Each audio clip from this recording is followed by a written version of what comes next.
Salve o Colégio Santa Maria, parabéns por tantos anos de esplendor, da tua nobre história lembrando. E aí pessoal, estamos aqui para mais uma videoaula, tá bom? Dessa vez na matéria de História, e a gente vai estar falando aí sobre a ocupação do litoral. Meus queridos, antes de iniciarmos, tá? O conteúdo está aqui no módulo 2, tá bom? No capítulo 4, e a atividade, tá bom? Está na página 263 do livro de vocês aí, ok?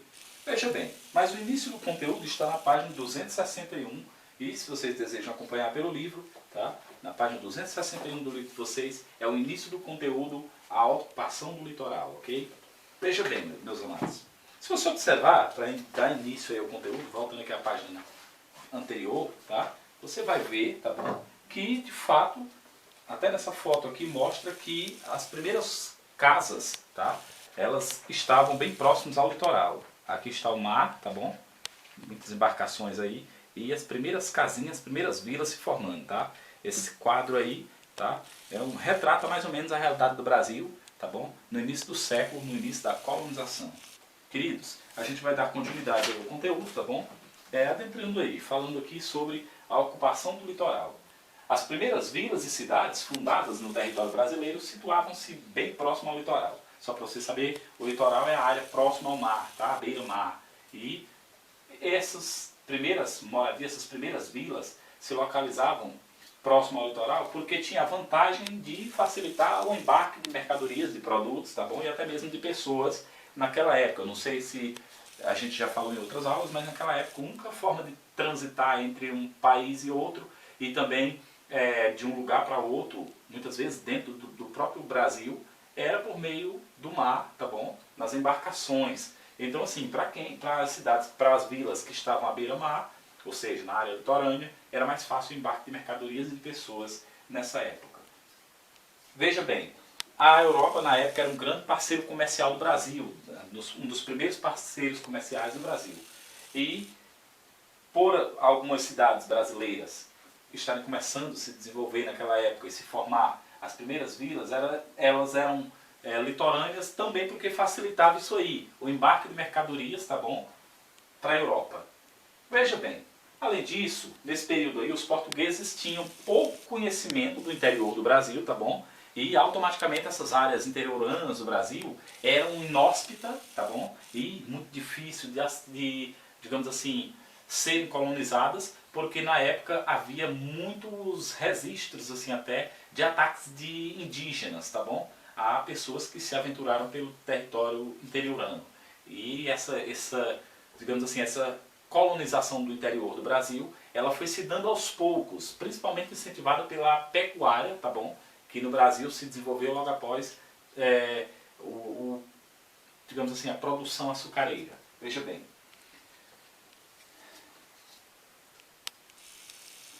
Ainda encontravam-se dificuldades para explorar essas regiões interioranas. Ao todo, no Brasil, em 1580, haviam 13 vilas e 3 cidades. Isso em 1580. Porque essas cidades aqui, tá bom? Essas 3 cidades, elas eram litorâneas e essas vilas também ficavam nos entornos. Por quê? Porque as áreas mais para o interior, mais centrais do Brasil, eram totalmente habitadas por animais selvagens e também por nativos indígenas, que muitas vezes atacavam as pessoas, tá bom? Por conta do contato já, digamos assim, um pouco difícil no início do contato com os portugueses, no início da colonização, tá bom? Não esqueçam que os portugueses, no início até que não, mas mais passados os dias, eles foram escravizando os nativos, tá bom? Os indígenas, tá bom? Destruindo muitas vezes aldeias inteiras para tomar as terras, forçando o indígena a trabalhar por praticamente nada. E aí o indígena começou a se revoltar com isso e eles adentraram a região interiorana do Brasil, fugindo desse massacre também da escravidão, e automaticamente no primeiro contato que eles tinham com um português, a atitude às vezes não era muito gentil, não. Às vezes a atitude era um pouco brutal por conta desse momento com os portugueses, desse contato terrível com os portugueses. Veja bem, as cidades nos tempos do ouro. dessas cidades interioranas, muitas delas começaram a enriquecer. Agora, por quê? Veja bem, no século XVIII, a mineração tornou-se uma das mais importantes atividades econômicas na colônia e impulsionou a fundação de muitas vilas e cidades na região das minas. Veja bem, no século XVIII foi descoberto ouro na região onde hoje é o estado de Minas Gerais, tá bom?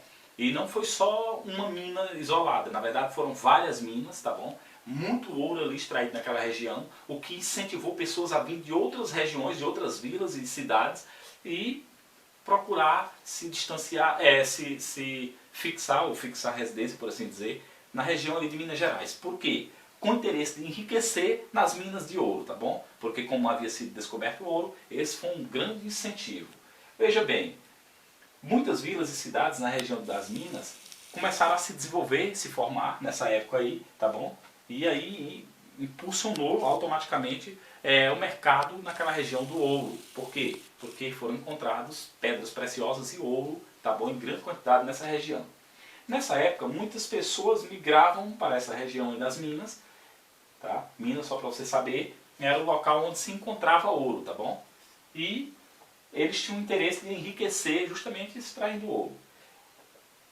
Nós vimos que muitas dessas vilas, elas cresceram rapidamente e, de certa forma, até na fachada das casas se percebia a quantidade, digamos assim, a influência dessas minas no desenvolvimento dessas vilas e cidades. Por quê? Porque as cidades eram bem luxuosas, o ouro estava em toda parte. Então você vai ver que na arquitetura colonial, tá bom? Ou seja, nas colônias, a fachada das casas, do modelo das casas, tudo arremetia ao modelo europeu, na verdade o modelo de Portugal. As casas com muitas janelas, tá? Uma fachada muito bonita, geralmente com pedras belíssimas desenhando a fachada. No caso das igrejas, as pedras eram pedras preciosas, detalhes em pedras preciosas, em ouro, na fachada das igrejas, nos altares. E isso aí mostrava que na época foi uma época de luxo do Brasil, tá bom? Como que diz, a riqueza gerada pela extração do ouro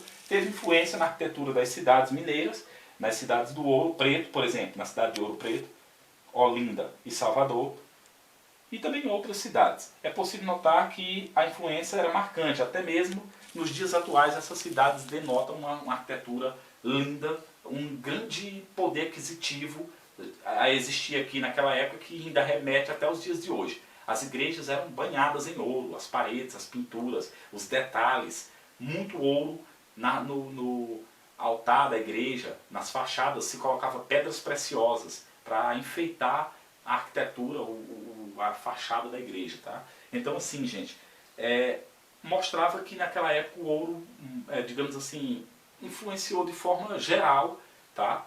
No surgimento dessas vilas e dessas cidades na região de Minas Gerais. Por quê? Porque tudo girava em torno do ouro. Era a moeda de troca, ou ainda hoje o ouro, né? O lugar onde existe ouro, você percebe que o desenvolvimento, a riqueza é muito grande, tá bom? Então essa foi uma época de luxo, tá? No Brasil, na época da descoberta do ouro ali em Minas Gerais, tá? Então assim, garotos, era isso que eu tinha para passar para vocês, tá bom? Só para você gravar aí, veja bem, a atividade está na página 263, tá bom? E a gente espera aí que vocês deem uma olhada aí nessa atividadezinha aí, tá bom? E qualquer coisa vocês podem nos procurar no grupo, a gente vai estar lá para tirar alguma dúvida. Espero que vocês tenham compreendido essa síntese. Até a próxima videoaula, se Deus assim nos permitir. Um abraço.